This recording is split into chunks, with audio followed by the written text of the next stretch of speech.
பேசு தமிழா பேசு நேர்களுக்கு வணக்கம். இன்னைக்கு மீண்டும் அண்ணன் கூட தான் பேச போறோம். வணக்கம். கிரண் வணக்கம். நான் 2 நாளா பார்த்தீங்கன்னா, அன்னபூர்ணா ஹோட்டல் ஓனர் திரு ஸ்ரீனிவாசன் அவர்கள் நிர்மலா சீதாராமன் அவர்களோட பேசிய உரையாடல் வைரலா போயிட்டுருச்சு. அதற்கு பிறகு அவர் மன்னிப்பு கோரிவிட்டார். மன்னிப்பு கேட்க வச்சுட்டாங்க என்ற ஒரு விமர்சனமாக ஒரு மாறி இருக்கு. முதற்கண் உங்களுக்கு கருத்து என்ன?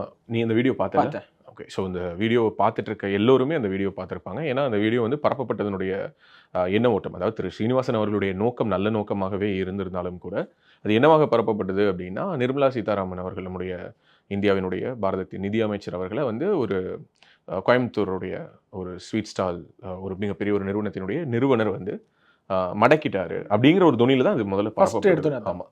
ஆனால் ஆக்சுவலி பார்த்தா அப்படின்னா திரு சீனிவாசன் அவர்களுடைய இன்டென்ஷன் அது கிடையாது அப்படிங்கிறத அவரும் பல இடங்களில் சொல்லியிருக்கிறாரு. அண்ட் அது அவருடைய இன்டென்ஷன் இல்லை, நானும் முழுமையாக நம்புகிறேன். இதனுடைய ஒட்டுமொத்த சிக்கலும் எங்கிருந்து தொடங்குது அப்படின்னு சொல்லி நம்ம பார்க்கறதுக்கு முன்னாடி இந்த ஈவெண்ட் எதற்காக இது நடத்தப்பட்டது, எதற்காக அவர் இன்வைட் பண்ணப்பட்டார், இது எல்லாருக்கும் தெரிஞ்சிருக்கும். ஒவ்வொரு மிக முக்கியமான தொழில் நகரங்களுக்கும் செல்லும் பொழுதும் நம்முடைய மத்திய நிதியமைச்சர் அவர்கள் இதை ஒரு ப்ராக்டிஸாகவே பண்ணிட்டு இருக்காங்க. அங்கே இருக்கக்கூடிய தொழில் நிறுவனங்களை நடத்தக்கூடிய மிக முக்கியஸ்தர்கள் எல்லோரையும் அழைத்து என்னென்ன மாதிரியான ரிஃபர்மேஷன்ஸ் தேவைப்படுது, financial reformations in terms of government எடுக்கக்கூடிய முடிவுகளில். ஏன்னா எப்போதுமே வெறும் அதிகாரிகள், இங்கே இருக்கக்கூடிய நிதி அமைச்சர்கள், இந்த மாதிரியான பியூரோக்ராட்ஸ் இவங்களுடைய அட்வைஸ் எல்லாம் கேட்டு செயல்படுவதை விட ப்ராக்டிக்கலாக தொழிலில் இருக்காங்க இல்லையா, அவங்களுக்கு நிறைய விஷயங்கள் தெரியும். ஸோ அது எல்லாத்தையும் கேட்டதுனால தான் கிட்டத்தட்ட 40,000 புகார்கள் இதுவரை பெறப்பட்டு அது அனைத்துமே நிவர்த்தி செய்யப்பட்டிருக்குது. பலாயிரக்கணக்கான ப்ராக்டிக்கலி இம்ப்ளிமெண்ட் பண்ண முடியாத பல கம்பெனி லாஸ் இருந்தது.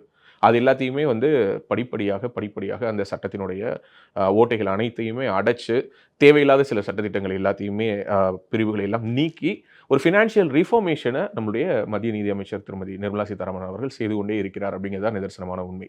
ஸோ அப்படித்தான் அவங்க கோயம்புத்தூருக்கு வரும்பொழுது அங்கே இருக்கக்கூடிய பல தொழில்கள் செய்யக்கூடிய தொழில் முனைவோர்கள், தொழிலதிபர்கள், அங்கே இருக்கக்கூடிய கோயம்புத்தூருடைய ஐகான்ஸ் எல்லாரையும் சந்திக்கும் பொழுது அங்கு திரு ஸ்ரீனிவாசன் அவர்களும் வருகிறார். எல்லோருக்குமே தெரியும் கோயம்புத்தூர் போனால் அன்னபூர்ணா ஆமாம் ரொம்ப ரொம்ப ஃபேமஸ். அண்ட் எஸ்பெஷலி ஏர்போர்ட்குள்ளார, கோயம்புத்தூர் ஏர்போர்ட்குள்ளார நீ வந்து வந்தேன்னா அங்கே இருக்கக்கூடிய ஒரே ஹோட்டல் அன்னபூர்ணா தான். ஐ திங்க் பக்கத்தில் ஏதோ குட்டி குட்டி கடைகள் இருக்குது. But if you want to have a good coffee, ஒரு நல்ல ஒரு ஃபில்டர் காஃபி, ஒரு நல்ல ஒரு மார்னிங் டிஃபன் நீ சாப்பிடணும், காலையில் ஃபர்ஸ்ட் ஃப்ளைட் கோயம்புத்தூர்லேருந்து எடுக்கிறனாலும் சரி, இரவு நீ லாஸ்ட் ஃப்ளைட் எடுக்கிறதா இருந்தாலும் சரி, அங்கே ஒரு அருமையான ஒரு ஃபில்டர் காஃபி குடிச்சிட்டு வரதுங்கிறது சென்னை டு கோயம்புத்தூர் ஃப்ரீக்வெண்ட்டாக ஃப்ளை பண்ணுறவங்க எல்லாருடைய வாடிக்கையான ஒரு விஷயம். அண்ட் அன்னபூர்ணாவில் போய் சாப்பிட்டுக்கலாம் அப்படிங்கிறதுனால அவசரமாக வந்தாலும் வேறு எங்கேயும் நிறுத்தி சாப்பிடாம வந்துட்டு இங்கே அன்னபூர்ணாவில் சாப்பிட்டுக்கலாம் அப்படிங்கிற ஒரு நம்பிக்கையோடு வரக்கூடியவர்கள் அதிகம். கோயம்புத்தூருடைய ஒரு அடையாளம் அன்னபூர்ணாங்கிறதுல எந்த விதமான மாற்று கருத்தும் கிடையாது. பட் சிக்கல் எங்கிருந்து வருது அப்படின்னா, நிதியமைச்சர் அவர்கள் மிக முக்கியமான தொழிலதிபர்களை அங்கே நான் ஏற்கனவே சொன்ன மாதிரி தொழில் சாம்ராஜ்யங்களை கட்டி நிறுவி நடத்தக்கூடிய எல்லோரையும் சந்தித்து பேசுகிறாங்க. அதில் அவர் பேசும்பொழுது ரொம்ப இயல்பாக அந்த கொங்கு மண்ணுக்கே இருக்கக்கூடிய ஒரு நகைச்சுவை உணர்வோடு ஒரு ஹாஸ்யமா பல விஷயங்களை சொல்றாங்க. நிர்மலா சீதாராமன் என்ன சொன்னாங்க, அவர் ஜனரஞ்சகமா பேசினாரு. எக்ஸாக்ட்லி. சோ மக்கள் அதை ரசிச்சாங்க. இன்னும் கூட ஒரு வார்த்தை சொன்னாங்க, ஜனரஞ்சகம்ங்கிற புழக்கத்துல இருக்கா இல்லையா தெரியல. ஒரு கமர்ஷியலா பேசுறாரு. ஏன் அப்படி கமர்ஷியல்னு அந்த ஜனரஞ்சகம்ங்கிற வார்த்தையை அழுத்தி சொன்னாங்க அப்படின்னா, பக்கத்துல உட்கார்ந்து இருந்தவங்க வானதி சீனிவாசன், கோவை தெற்குனுடைய எம்எல்ஏ, அவங்க வந்து தன்னுடைய கடைக்கு வருவதாகவும், வரும்பொழுதெல்லாம் அவங்க இப்படி சாப்பிடுவாங்க, அதை கேட்பாங்க, இதை கேட்பாங்க. அப்போ வந்து நான் அக்கா கிட்ட கேட்டேன், இதுக்கு வந்து ஸ்வீட்டுக்கு வந்து 5%, காரத்துக்கு 12%ன்னு கேட்கும்பொழுது நார்த் இந்தியாவில் வந்து ஸ்வீட் அதிகமாக சாப்பிட்றாங்கலாம் சொன்னாங்கலாம். இதெல்லாம் நடக்காத கான்வர்சேஷன். இது எதுவுமே நடக்காத கான்வர்சேஷன். இது எல்லாத்தையுமே ரொம்ப ஹாஸ்யமா அவர் வந்து சொல்றாரு. இந்த எல்லாத்தையுமே அதே அரங்கத்துல சிரிச்சுக்கிட்டே தான் கேட்டுக்கிறாங்க எல்லாருமே. ஆமா, எல்லோரும் கேட்கறாங்க. இதுல ஒரு ரொம்ப மிக முக்கியமான விஷயம் என்னன்னா, திரு சீனிவாசன் அவர்கள் பேசிய பேச்சுல ஒரு மிக முக்கியமான பகுதி அதிலிருந்து விலக்கப்பட்டிருக்குது. அது பல பேர் போடவே இல்லை. அது என்னன்னா, அவர் எடுத்த உடனே பேசும்போது சொல்றாரு, கொரோனா காலகட்டத்துல ஒட்டுமொத்தமாக ஹோட்டல் இண்டஸ்ட்ரி வந்து நலிவடைஞ்சிருந்தது, காணாமலே போகக்கூடிய சாத்தியங்கள் இருந்தது. ஆனால் அது அனைத்தையும் எங்களை வந்து மீட்டெடுத்தது வந்து உங்களுடைய அந்த நேரத்தில் நீங்கள் எடுத்த ரிஃபர்மேஷன் ஆக்டிவிட்டீஸ் தான். ஸோ அது எல்லாத்துக்கும் நாங்கள் நன்றி கடன் பட்டிருக்கோம். இதை தாண்டி எங்களுக்கு சில பிரச்சனைகள் இருக்குது, அதை நான் அட்ரஸ் பண்ணுறேன் அப்படின்னு சொல்லிட்டு ரொம்ப ப்ராக்டிக்கலான ஒரு விஷயத்த சொல்கிறாரு. என்னன்னா, பன்னுக்கு வந்து ஜிஎஸ்டி எக்ஸெப்ஷன் இருக்கு, அதுக்குள்ளார க்ரீமுக்கும் ஜாமுக்கும் வந்து இல்லை. ஸோ வரக்கூடியவங்க வந்து க்ரீமையும் ஜாமையும் கொடுங்க, நாங்களே அதை தடவி சாப்பிட்டுக்கிறோம்னு சொல்கிறாங்க அப்படின்னு சொல்கிறாரு. அதே மாதிரி நீ உணவகத்தில் சாப்பிடும்போது பார்த்தீங்கன்னா இந்த மிக்சட் பில்ஸுங்கிறது இருக்கும்.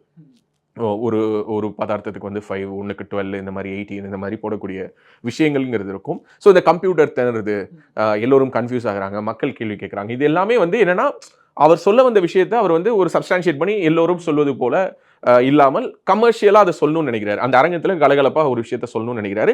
எல்லோருமே சிரித்து கொண்டு தான் அதை அந்த நேரத்தில் ரசித்து தான் பதில் சொல்கிறாங்க.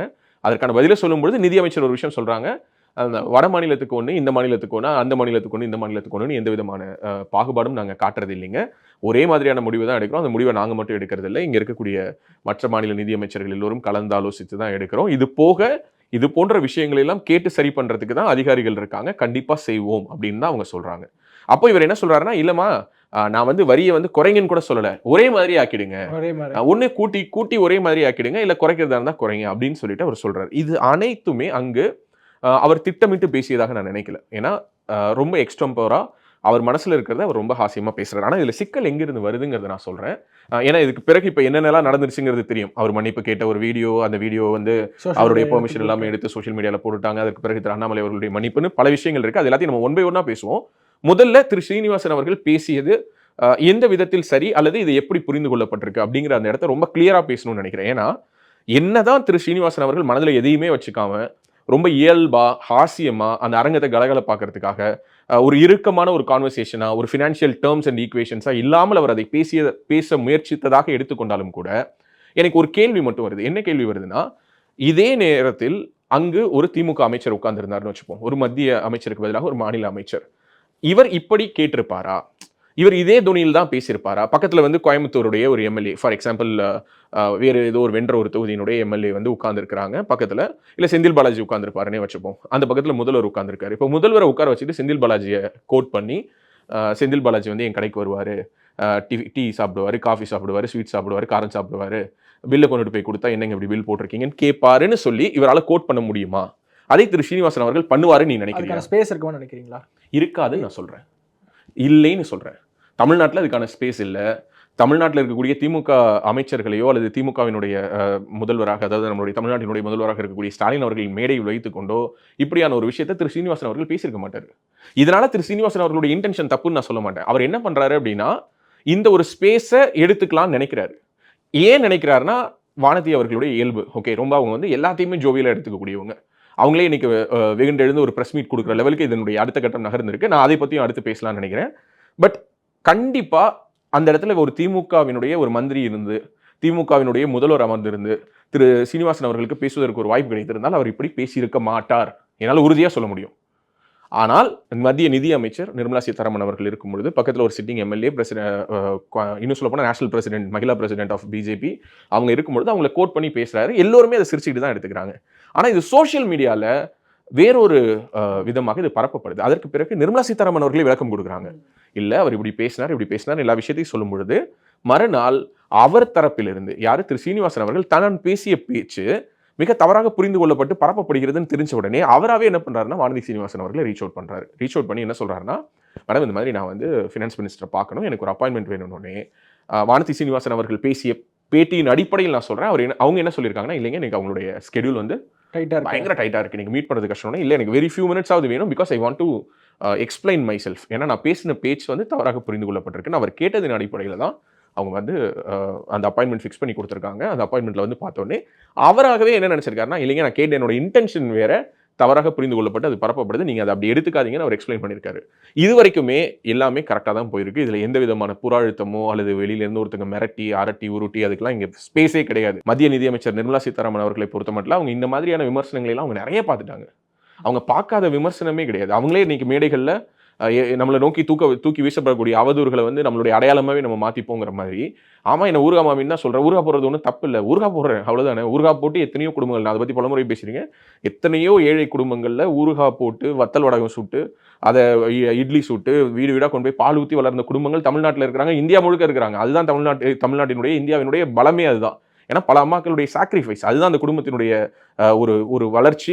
அது மாதிரி பல பேர் தியாக வாழ்க்கை வாழ்ந்திருக்காங்க. ஸோ அப்படிப்பட்ட ஒரு வாழ்க்கை வாழ்ந்தவங்களை வந்து குறைச்சி மதிப்பிடுறதுல ஒன்றும் கேவலம்லாம் இல்லை. ஓகே, அது ஒரு பெரிய விஷயமே கிடையாதுன்னு சொல்லிட்டு அசால்ட்டா தன்னை இப்படிலாம் சொல்றாங்கிறதையும் பேசக்கூடிய அளவுக்கு இருக்கக்கூடியவங்க 200% திரு சீனிவாசன் அவர்களை மிரட்டி கொண்டுட்டு வந்து மன்னிப்பு கேட்க வைக்க வேண்டும்ங்கிற ஒரு எண்ணம் அவங்களுக்கு 200% இருந்திருக்காது. அதே மாதிரி வானதி சீனிவாசன் அவர்களுடைய இடத்துக்கும் வர அக்கா மாதிரி ஒரு ஜோவியலான ஒரு கேஷுவலான ஒரு டைப்ல ஒருத்தங்களை நம்ம பார்க்கவே முடியாது. நீ என்ன வேணாலும் விமர்சிச்சினா கூட, நீ கடுமையான ஒரு சண்டை கூட போட, அடுத்த நாள் உன்னை பார்த்தாங்க அப்படின்னா ஒரு இயல்பான ஒரு சிரிப்போடு அப்படிதான் பேசுவாங்க. தட் இஸ் அவர் நேச்சர். அவங்க யாரையும் தனிப்பட்ட வெஞ்சன்ஸ் வச்சுக்கிட்டு ஒருத்தங்களை ட்ரீட் பண்ணுறது, அல்லது அவங்களுடைய தொகுதிக்குள்ளாரையே சொல்கிறேன், தனக்கு வேண்டப்பட்டவங்க, வேண்டப்படாதவங்க, தனக்கு ஓட்டு போட்டவங்க, ஓட்டு போடாதவங்க, தன்னுடைய அணி, எதிரணி, இந்த கோஷ்டி, அந்த கோஷ்டி, இந்த பிரிவினையே கிடையாது. அவங்க வந்து எப்படின்னா, நான் பலமுறை சொல்லியிருக்கேன், ஒரு ஆர்எஸ்எஸ்னுடைய ஒரு வளர்ப்பு, ஏபிவிபியினுடைய வளர்ப்பு, ஒரு சட்டக்கல்லூரியிலேருந்து வந்தவங்க, அவங்களுடைய பிளட் வந்து நான் ஒரு தடவை கூட கோட் பண்ணியிருந்தேன். கீறி பார்த்தா அது வந்து ரெட்டா இருக்காது, காவி. That's true. ஏன்னா அவங்களுக்கு தாட் ப்ராசஸ் அது மட்டும் தான், மற்றபடி வேற எதுவுமே கிடையாது. அண்ட் இன்னொன்று, கோயம்புத்தூர் தெற்குக்குள்ளார ரொம்ப மைக்ரோ லெவலில் ஒரு கவுன்சிலர் மாதிரி வேலை பார்ப்பாங்க, ஒரு எம்எல்ஏ மாதிரி. களத்தில் போய் பார்த்துருக்கேன், 2-3 கடைக்கு ஒன்ஸ் வானதி சீனிவாசன் அவர்களால் தான் நாங்கள் இல்லை. ஏன்னா கோவை தெற்குங்கிறது ஒரு சென்சிட்டிவான தொகுதி. ஓகே, என்னதான் முன்னாள் மத்திய அமைச்சர் கம் எம்பி, இப்போதைய கவர்னராக இருக்கக்கூடிய சிபி ராதாகிருஷ்ணன் அவர்கள் வந்து வேல்மணியை பிடிச்சிக்கோ, அவரால் தான் நீ ஜெயிச்சேன்னு ஒரு மீட்டிங்கில் பேசினாருனாலும் கூட, தனிப்பட்ட முறையில் வானதி சீனிவாசன் அப்படிங்கிற ஒரு பேருக்குன்னு அங்கே ஒரு கிரெடிபிலிட்டி இருக்கு.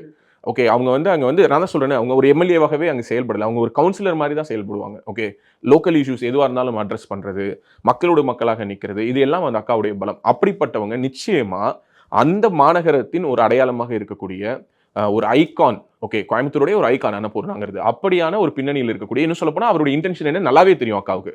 அப்படி இருக்கும்பொழுது அவரை மிரட்டி அரட்டி உருட்டி அக்கா வந்து மன்னிப்பு கேட்க வைக்க வேண்டிய அவசியம் இல்லை. இன்னொன்று, வானதி சீனிவாசன் அவர்கள் அப்படியான ஒரு எண்ணம் கொண்டவரும் கிடையாது. ஸோ அப்படின்னா இந்த 2 இடமும் இந்த இடத்துல கிளியர் ஆயிடுது. அது வானதி சீனிவாசன் அவர்கள் தன்னுடைய பேட்டியில் சொல்லிட்டாங்க, நிர்மலா சீதாராமன் அதை தான் எப்படி எடுத்துக்கொண்டோன்னு சொல்லிட்டாங்க. இவரும் வந்து அதை சொல்லிடுறாரு. யாரு? திரு சீனிவாசன் அவர்களும் நேரடியாக பார்த்து மன்னிப்பு கேட்டுறாரு. இதுல சிக்கலே எங்கன்னா, சோஷியல் மீடியாவில் எடுத்து போட்டு மன்னிப்பு கோரிவிட்டார். ஸோ இந்த இடத்துல தான் வந்து என்ன ஒரு விஷயம் நம்ம புரிஞ்சுக்க வேண்டிய ஒரு அவசியம் இருக்குன்னா, கடந்த சில வாரங்களாக திரு அண்ணாமலை அவர்கள் எப்போது லண்டன் போனாரோ அதிலிருந்தே பார்த்தீங்கன்னா, நிறைய பேர் வந்து ரொம்ப தன்முனைப்போடு நிறைய அவங்களுடைய ஒரு செல்ஃப் ப்ரோபகேண்டா பண்ணக்கூடிய சில விஷயங்கள் நம்ம பார்க்குறோம்.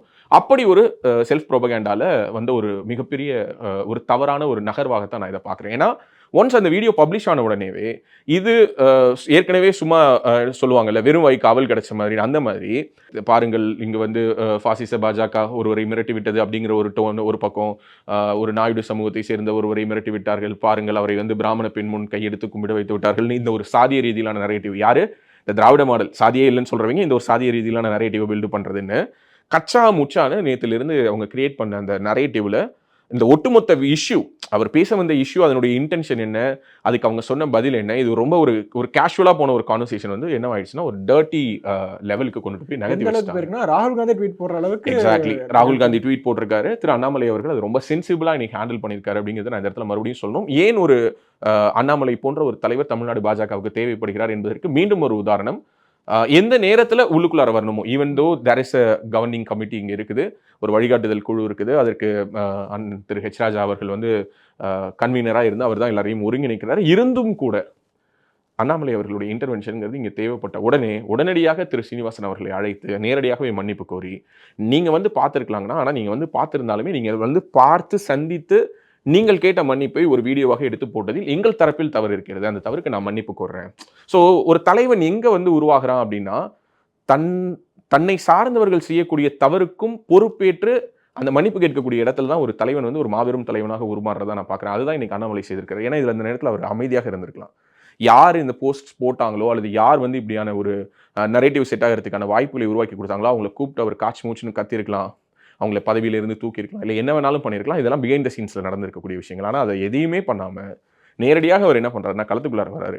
இது எங்கே வேணாலும் நடந்திருக்கட்டும், இந்த லீக்கேஜ் எங்கே வேணாலும் இருக்கட்டும், ஆனால் இதை அடைக்க வேண்டியது ஏன் பொறுப்பு, ஸோ இதை நான் வந்து செஞ்சே ஆகணும்னு சொல்லிட்டு உள்ளுக்குள்ளார வந்து நேரடியாக அவரை அழைத்து பேசி, ஏன்னா இதான் இதற்கான முற்றுப்புள்ளி, இதுதான் அதற்கான முற்றுப்புள்ளி. ஓப்பனாக ட்வீட் வேற போட்டிருக்கு. எக்ஸாக்ட்லி, அது ட்வீட் போட அழைத்து பேசுறதை தாண்டி இல்லை, அது வந்து ட்வீட் போட வேண்டிய அவசியம் எங்கிருந்து வருதுங்கிறதையும் நான் சொல்கிறேன். என்னன்னா இங்கு ஒரு சின்ன ஒரு வாய்ப்பு கிடைத்தாலும் பாஜகவை மட்டம் தட்டுவதற்கு, பாஜகவினுடைய அரசியலை கேவலப்படுத்துவதற்கு, பாஜகவினர் செய்யக்கூடிய சிறு சிறு தவறுகளை கூட ஊதி பெரிதாக்குவதற்கு இங்க இருக்கக்கூடிய அத்தனை ஊடகங்களும் டபுள் டியூட்டி வாங்கி ஒர்க் பண்ணிட்டு இருக்காங்க. அவங்க வேலை பார்க்குற நிறுவனத்தில் ஒரு சம்பளம், அறிவாலயத்தில் ஒரு சம்பளம், டபுள் டியூட்டி டபுள் பேட்டால ஒர்க் பண்ணிட்டு இருக்காங்க. ஸோ அப்படி இருக்கும்பொழுது அதற்கான ஒரு வாய்ப்பை கொடுக்கக்கூடாது அப்படின்னு சொல்லிட்டு அதுக்கு ஒரு முற்றுப்புள்ளி வைக்கணும்னு முடிவெடுத்த உடனே ஒரு தலைவனாக தான் என்ன செய்ய வேண்டும் என்ற ஒரு தெளிவு அவருக்கு இருக்கிறதுனால உடனடியாக அவர் என்ன பண்றாருன்னா, நேரடியாகவே உள்ளார வந்து திரு சீனிவாசன் அவர்களிடம் மன்னிப்பு கோருகிறார். மன்னிப்பு கேட்டு இதற்கு ஒரு முற்றுப்புள்ளி அவர் வைத்திருப்பதாக நான் பார்க்கிறேன். ஆனால் இந்த சம்பவம் ஒரு பாடம். என்ன ஒரு பாடம்? 2 விஷயம். ஒன்று, இங்க இருக்கக்கூடிய தொழில் நிறுவனங்கள், நடத்தக்கூடிய தொழிலதிபர்கள் அல்லது யாரா வேணாலும் இருக்கட்டும், take celebrities or any one from any different walks of லைஃப்ல இருக்கக்கூடிய மிக முக்கியஸ்தர்கள் எல்லோருமே திமுக மற்றும் அதிமுகவிடம் அவர்களுடைய வே ஆஃப் எக்ஸ்பிரஷனுக்கும், பாஜகவிடம் அவர்களுடைய வே ஆஃப் எக்ஸ்பிரஷனுக்கும் வித்தியாசம் இருக்கு. இது பத்திரிகையாளர்கள் தொடங்கி ஒரு திமுகவை சார்ந்த ஒருவரிடம் அவர்கள் கேள்வி கேட்பதற்கும் அதிமுகவை சார்ந்தவர்கள் கேள்வி கேட்பதற்குமே வித்தியாசம் இருக்கும். அதிமுகவுக்கும் பாஜகவுக்கும் இன்னும் வித்தியாசம் இருக்கும். ஸோ இப்படி எங்கு பாஜகவை எப்படி கார்னர் பண்ணலாம், சிறுமைப்படுத்தலாம்ங்கிற ஒரு எண்ண ஓட்டத்தில் இருக்கக்கூடிய ஒரு பெரும் கூட்டத்துக்கு நடுவில் இந்த அரசியலை நம்ம முன்னெடுக்கும் பொழுது மிகவும் கவனமாக முன்னெடுக்க வேண்டிய ஒரு அவசியம் இருக்குது அப்படிங்கிறத பாஜகவினர் இந்த ஒரு நிகழ்வின் மூலமாக புரிந்து கொண்டிருப்பார்கள். இன்னொன்று, இதை தாண்டி திரு சீனிவாசன் அவர்களுடைய பொலிட்டிக்கல் இன்டென்ஷன் என்ன, அன்னபூர்ணாவுக்கு கார் பார்க்கிங் இருக்கா இல்லையா, பார்க்கிங் இல்லாமல் அவர் வந்து பப்ளிக் ரோட்ஸை வந்து ஆக்கிரமிச்சு பப்ளிக் நியூசன்ஸ் பண்ணுறாரா இல்லையா, இதெல்லாம் வந்து இந்த நேரத்தில் பேசுவது என்பது சரியாக இருக்காது. இது என்ன மாதிரியான ஒரு இன்டென்ஷனை உருவாக்கும்னா, நேற்று அவர் இந்த கேள்வி கேட்கலைன்னா நீங்கள் எல்லாரும் வாய் மூடிட்டு இருந்திருப்பீங்களா? அப்போ அப்படின்னா மக்களுக்கு இவ்வளோ நாட்களாக அவர் வந்து பொதுவெளியில் பார்க்கிங் யூஸ் பண்ணிட்டு இருந்தது, போக்குவரத்துக்கு இடையூறாக இருந்ததெல்லாம் நீங்கள் பொறுத்து போயிட்டு இருந்தீங்களா? ஏன் பொறுத்து போயிட்டு இருந்தீங்க? அப்படின்னா ஒரு அரசியல் கட்சியாக நீங்கள் ஏன் கேள்வி கேட்காம இருக்கீங்க? அப்படின்னா நீங்கள் எதுக்காக இவ்வளோ நாள் அமைதியாக இருந்தீங்க? இந்த மாதிரி பல கேள்விகள் வரும். இதெல்லாம் தேவையில்லாத விஷயம். இந்த நேரத்தில் ஒவ்வொரு தொழில் நிறுவனம் நடத்தக்கூடியவர்களுக்கும் அரசியல் ரீதியாக அவங்களுக்குன்னு ஒரு சார்பு இருக்கும். அரசாங்க ரீதியாக அவர்கள் யார் அங்கே அரசாங்கம் அமைக்கிறாங்களோ அவங்களுக்கு அவங்க என்றைக்குமே என்னவா தான் இருப்பாங்க, ப்ரோவாக தான் இருப்பாங்க. நாளைக்கு தமிழ்நாட்டில் பாஜக அரசாங்கம் வருது அப்படின்னா இன்னைக்கு ஸ்டாலினுக்கு ஆதரவாக இருக்கக்கூடிய பல தொழிலதிபர்கள் யார் வீட்டு வாசலில் நிற்பாங்க? யார் இன்னைக்கு பாஜகவினுடைய முதல்வரோ திரு அண்ணாமலைன்னு வச்சுப்போமே, அண்ணாமலை வீட்டு வாசலில் நிற்பாங்க. ஏன்னா அது நிற்கிறது அப்படிங்கிறது வந்து அவமான குறைவாகவோ அல்லது வந்து ஒரு சகாயம் எதிர்பார்த்தோ இல்லை. That's how the system is operating. Okay, அது அப்படித்தான் இயங்கும் என்பது போன்ற ஒரு வடிவமைப்பு இருக்குது. அந்த சிஸ்டம் அப்படி தான் ஆப்ரேட் ஆகும். ஆனால் அந்த நேரத்தில் ஒரு ரிஃபர்மேஷன் என்னவா இருக்கும்னா, நீங்கள் தொழில் நடத்துறீங்க, நான் அரசாங்கம் நடத்துறேன், நீங்கள் எதுக்கு என் வீட்டு வாசல் வந்து நிற்கணும்? நீங்கள் நிற்க வேணாம், நீங்கள் போய் தொழில் ஒழுங்காக நடத்துங்க. தொழிலில் தப்பு நடந்ததுன்னா யார் வந்து உங்கள் நிறுவனத்து வாசலில் நிற்கணுமோ அவங்க வந்து நிற்பாங்க, அந்த டிபார்ட்மெண்ட் வந்து நிற்குமே தவிர நீங்கள் எதுக்கு என் வீட்டு வாசலில் வந்து நிற்காதீங்கன்னு சொல்லக்கூடிய ஒரு தலைவன் தமிழ்நாட்டில் என்னைக்கு வரானோ அன்னைக்கு தான் இந்த சிஸ்டம்லாம் மாறும். ஏன்னா அது வரைக்கும் இது எப்படி இருக்கும்னா, அரசாங்கத்தை சார்ந்து அல்லது எந்த அரசு அமைதோ அந்த கட்சியை சார்ந்து இயங்கக்கூடிய ஒரு அவலநிலை அப்படிங்கிறது எல்லா தொழில் நடத்தக்கூடிய தொழிலதிபர்களுக்கும் இருக்கு. அது எல்லா தொழில் நிறுவனங்களுக்கும் பொருந்தும். ஸோ அந்த ஒரு நிலையில் இருக்கக்கூடிய ஒரு நபர்கிட்ட இப்படியான ஒரு சினாரியோ வச்சுக்கிட்டு நீங்க இப்போ போயிட்டு அவர்கிட்ட வந்து பார்க்கிங் இருக்கா, அவர் வந்து திமுகவுக்கு ஆதரவாக இருந்தாரா, இதெல்லாம் இப்போ பேசிட்டு இருந்தீங்கன்னா அது சரியா இருக்காது அப்படிங்கிறதா என்னுடைய தாழ்மையான கருத்து. இதில் அண்ணாமலை அவர்கள் தேவையான ஒரு ஒரு டேமேஜ் கண்ட்ரோலை அவர் சரியான நேரத்தில் ஒரு தலைவனாக அந்த பொறுப்பை செய்திருப்பதாக நான் பார்க்கிறேன். இந்த பிரச்சனையை இதோடு முடிக்கணும் அப்படிங்கிறது பாஜகவினருக்கு அவர் இருக்கக்கூடிய கட்டளை. ஆனால் இங்க இருக்கக்கூடிய ஊடகங்கள் இதை அப்படியே நிறுத்த மாட்டாங்க. நீ சொன்ன மாதிரி ராகுல் காந்தி வரைக்கும் போயிருக்குது. என்ன கேட்கறாங்கன்னா, இதுவே ஒரு குஜராத்தியா இருந்தா மன்னிப்பு கேட்க வச்சிருப்பீங்களா, தமிழ்நாட்டுக்காரனா அவ்வளவு இலக்காரமாங்கிற அளவுக்கு நிறைய அப்படி டிஸ் பண்றாங்க. அவரை மன்னிப்பு கேட்க வச்சாங்க அப்படிங்கிறத யார் சொல்லணும்னா திரு சீனிவாசன் அவர்கள் தான் சொல்லணும். மன்னிப்பு கேட்க வச்சாங்களா அல்லது தானாகவே மன்னிப்பு கேட்டாரா என்பதை யார் சொல்ல வேண்டும்? அவர் மட்டும்தான் சொல்ல முடியும். ஏன்னா இப்போ ஒரு உதாரணத்துக்கு சொல்றேன், இதே கோயம்புத்தூர்ல வேறொரு இன்சிடென்ட் நம்ம பார்த்தோம். ஒரு பெண் பேருந்து ஓட்டினாங்க, கரெக்டா?